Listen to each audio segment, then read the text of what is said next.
Hi, good morning! So right now, nandito ako sa Fort Lauderdale, Terminal 18 sa inyong mga guests. So lumabas ako ngayon, mabilisan lang kasi mag-duty na ako ng 10:30. Pupunta lang ako ng Seafarer House. Tapos, may order lang ako sa Amazon bago kami mag-crossing ng San Juan, Puerto Rico. Ang gulo lang buhok ko. Ayan yung barko namin pala. San Jewel! Buti na lang din makulimlim. Kaya kahit pa paano hindi siya ganun kainit. On my vlogging era. Wow. Ito yung parking lot na wala masyadong sasakyan. As in, tingnan mo. Iikot ko. Diba?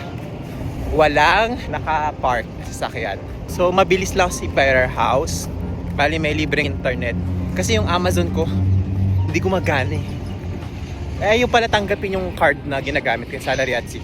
Dati nagagamit ko naman siya for ordering. Ewan ko ngayon bakit ayaw. Mabilis lang naman maglakad. Siguro wala pang 10 minutes nandun na ako.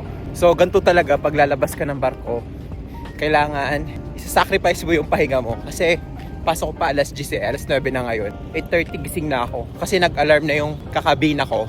So nagising na rin ako. So sayang yung tulog na 2 hours. Kaya sleeps are very essential for us crew member. I mean for everyone naman. Yun yung daan. Naligaw na ako. Ayun, nakikita ko na. Nakakatakot paglakad dito sa highway nila. Kasi ang lalaki ng mga sasakyan. Pero, o, diba? Dapat pala mas inagahan to. Alam ko mainit. Hindi naman pala mainit. So yun. Nakakapagod pala magsalita, no? Tapos wala ka namang masabi na. Almost end of my contract naman na. Tapos ito yung isang terminal. Parang wala kaming kasabay ngayon sa port. Usually may mga kasabay kaming 2 or 3 barko. So siguro tatawid na ako. Yan, tatawid na tayo. Okay na yan. Kumbaga meron na akong walking. Diyan na lang siguro ako mag-breakfast. O diretso duty na lang, wala nang breakfast. Nandito na. Ano, diba? O, nakalagay. Free wifi. Free transportation. Tell what's up.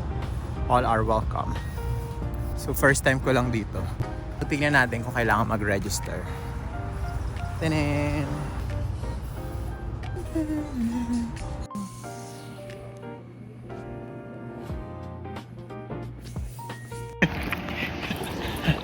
Epic fail!